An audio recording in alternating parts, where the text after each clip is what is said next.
एक समय की बात है, बंगाल की खाड़ी के किनारे एक छोटे से शांत गांव में भैरव नाम का एक युवा लड़का रहता था। भैरव अपने क्रोधी स्वभाव और चंचल मन के कारण गांव भर में प्रसिद्ध था। उसका मन हर समय विचारों से भरा रहता था।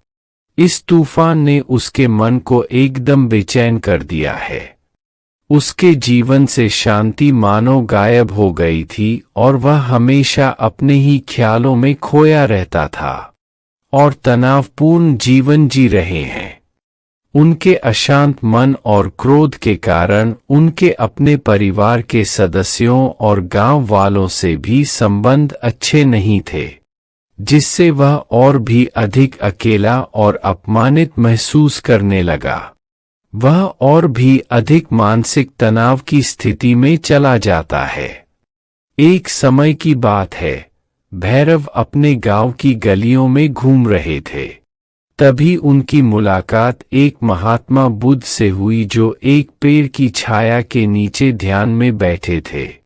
महात्मा बुद्ध के चेहरे से निर्मल शांति की आभा झलक रही थी। इस असीम शांति में भैरव महात्मा बुद्ध की ओर आकर्षित हुए। जब भारत महात्मा बुद्ध के करीब आया तो उसे अपने आसपास एक सकारात्मक ऊर्जा का एहसास हुआ।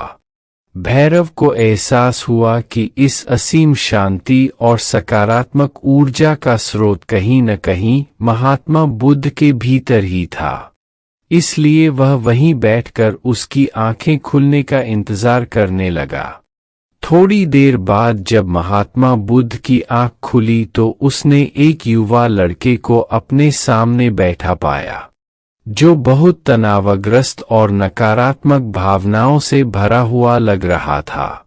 भारत में महात्मा बुद्ध की ओर हसरत भरी निगाहों से देखा और बहुत विनम्रता से कहा, गुरु, मेरा मन बहुत अशांत है और मेरे मन के विचार मुझे खाए जा रहे हैं। मुझे एक पल के लिए भी शांति महसूस नहीं होती। क्या आप मुझे सिखा सकते हैं कि मैं अपने अशांत मन को कैसे शांत करूं?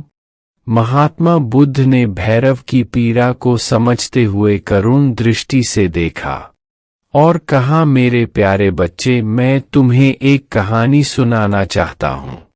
इस कहानी में मानसिक शांति और खुशी के रहस्य छिपे हैं। क्या आप कहानी सुनना चाहेंगे?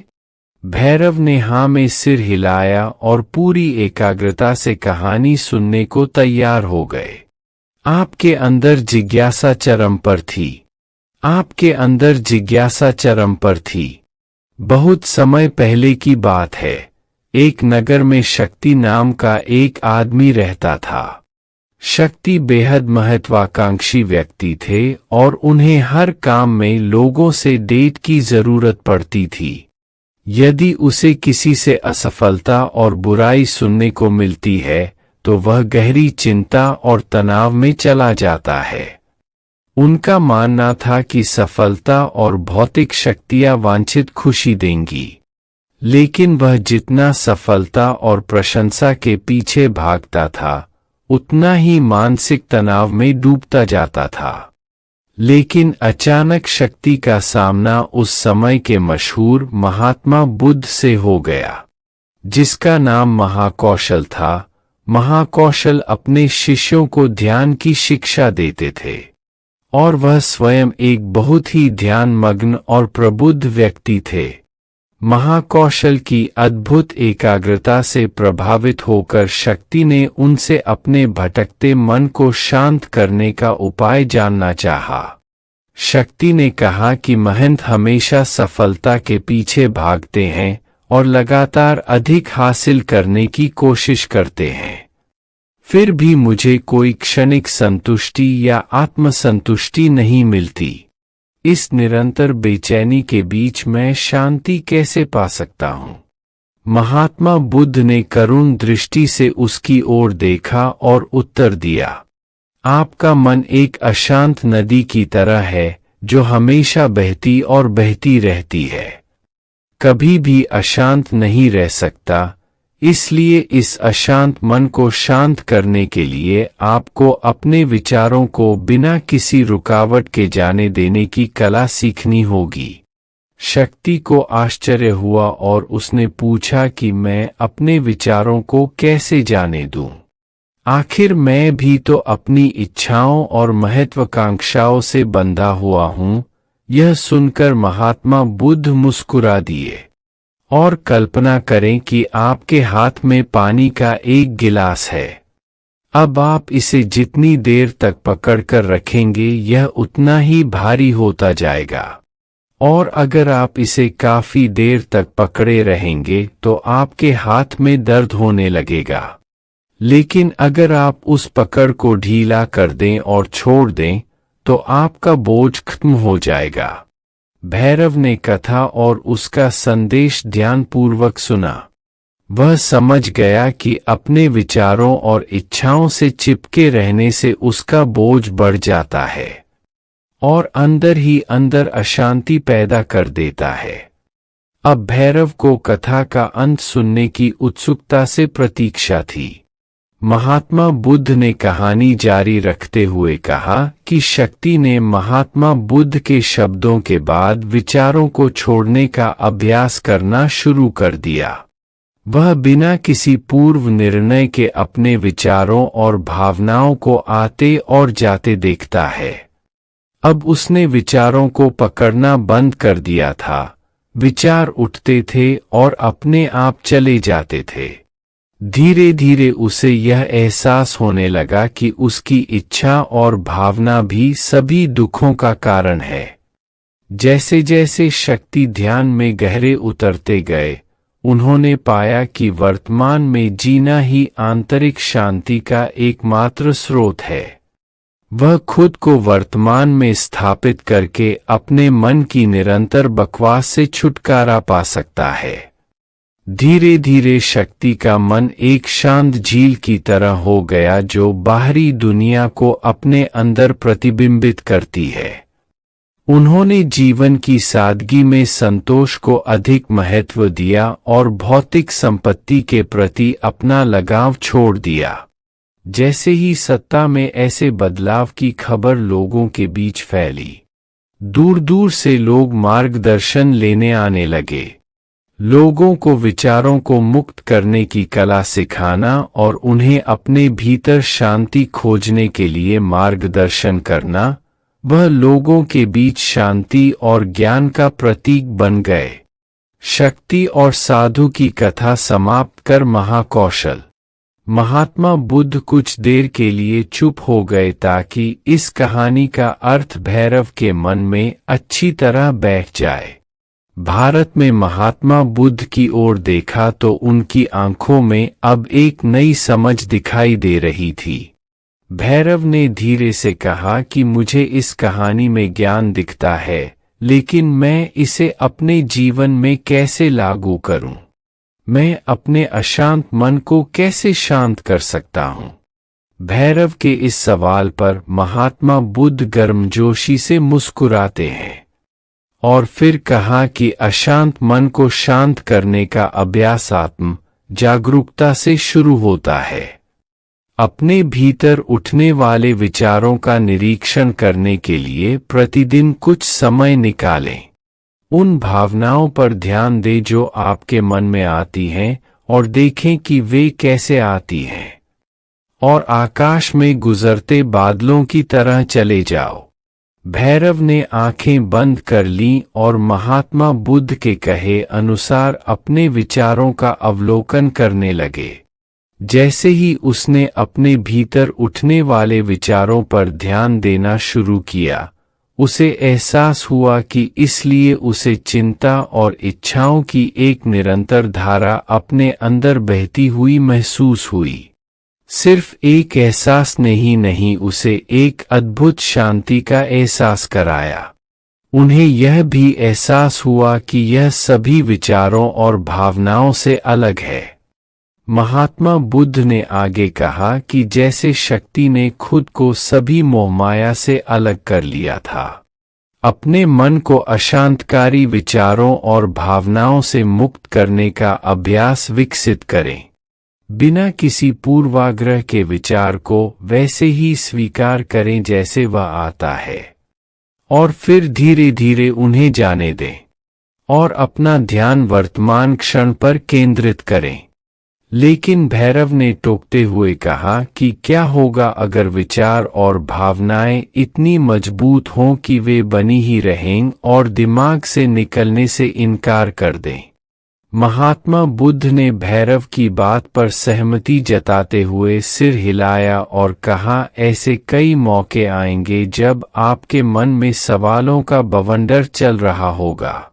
जब आपका दिमाग आपकी बात ही नहीं सुनेगा तो ऐसे में आपको अपनी सांसों की ताकत पर विश्वास करना होगा।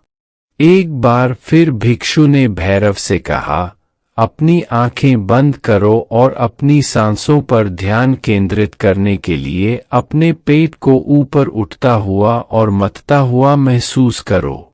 महात्मा बुद्ध ने बताया कि जब भी आपका मन अशांत हो तो तुरंत अपनी सांसों पर लौट आएं। सांस की वाद्य गति आपको तुरंत वर्तमान के चरणों में वापस खींच लेगी और आपको शांति का अनुभव कराता है। एक महात्मा बुद्ध के निर्देशानुसार आने और जाने वाली सांसों पर ध्यान केंद्रित करने का प्रयास किया। इस छोटे से व्यायाम से उन्हें मानसिक शांति का अनुभव हुआ। उसे याद आया कि उसकी सांसें हमेशा उसके साथ थी, जो उसे वर्तमान क्षण की याद दिलाती थी। आराम और शांति लाता है। भैरव के इस विकास को देखकर महात्मा बुद्ध मंद मंद मुस्कुराए और बोले, मेरे प्रिय, बेचैन मन को शांत करना एक ऐसी साधना है जिसके लिए बहुत प्रयास और दृढ़ इच्छा शक्ति की आवश्यकता होती है। क्योंकि लगातार व्यायाम से मांसपेशियां मजबूत होती हैं, उसी तरह नियमित अभ्यास से मन भी शांत होता है। स्वीकृति में सिर हिलाते हुए एक महात्मा बुद्ध को धन्यवाद देते हुए उन्होंने वादा किया कि आज से वह अपने अशांत मन को शांत कर सकेंगे और अपनी गैर शक्तियों को मुक्त कर सकेंगे और अपने भीतर शांति पाने के लिए इस यात्रा पर निकलने में सक्षम हो सकें। महात्मा बुद्ध ने भैरव के कंधे पर हाथ रखा और कहा कि मुझे आपकी क्षमता पर बहुत विश्वास है और आपको जल्द ही अपनी आंतरिक शांति मिलेगी। लेकिन याद रखें कि यह आसान नहीं होगा। लेकिन अगर आप दृढ़ इच्छा शक्ति और खुले दिल से प्रयास करेंगे तो आप निश्चित रूप से वह टुकड़ा पा लेंगे जो आपके अंदर है। उस दिन से भैरव अपने अशांत मन को शांत करने का प्रयास करने लगे और हर दिन ध्यान करने के लिए एक अलग समय निर्धारित करें। उसने अपने मन में उठने वाले विचारों को बिना किसी रोक-टोक के जाने दिया और अपनी सांसों के जरिए खुद को वर्तमान में बनाए रखने की कोशिश की। समय के साथ अभ्यास करते हुए भैरव को अपने अंदर शांति का अनुभव हुआ। जैसे जैसे समय बीतता गया, भैरव को ज्ञान और शांति का स्रोत कहा जाने लगा। ग्रामीण अपने अशांत मन को शांत करने के लिए भैरव के पास आते हैं। महात्मा बुद्धों के शिक्षक आत्म जागरूकता की शक्ति को साझा करते हैं और दूसरों को महात्मा बुद्धों को पढ़ाने में मदद करते हैं और आंतरिक शांति पाने की शिक्षाओं को साझा करते हैं। इसके साथ ही उन्होंने अपनी सांसों पर ध्यान देने और अपने विचारों को मुक्त करने की कला भी सिखाई। ऐसे निवासियों का विकास हुआ और उन्हें मन की अमूल्य शांति मिली। महात्मा बुद्ध की शिक्षाओं और भैरव द्वारा संचालित अभ्यास के माध्यम से विचारों को त्यागने और वर्तमान में जीने की कला दूर दूर तक फैल गई है। उन्होंने कई लोगों की जिंदगी बदल दी और जैसे जैसे समय बीतता गया, उनकी जिंदगी और भी बदलती गई। भैरव का शांत प्रभाव उसके गांव की सीमाओं से परे तक फैला हुआ है। आसपास के गांवों और शहरों से लोग भैरव के परिवर्तन की कहानी सुनते हैं, उनसे सलाह लेने आते हैं। मन के बोझ तले दबे लोगों के लिए भारत आशा की किरण बन गया। भारत की शिक्षाएं केवल ध्यान और प्रवचन तक ही सीमित नहीं थीं, बल्कि वह रोजमर्रा के काम जागरूकता के साथ करने पर ज्यादा जोर देते थे। वह लोगों को अपनी भावनाओं के प्रति जागरूक रहने की याद दिलाते थे। इस बात पर ध्यान दें कि आप दिन भर में क्या कहते हैं और अपने आसपास होने वाली घटनाओं पर आप कैसे प्रतिक्रिया करते हैं। हर काम पूरी जागरूकता के साथ करें।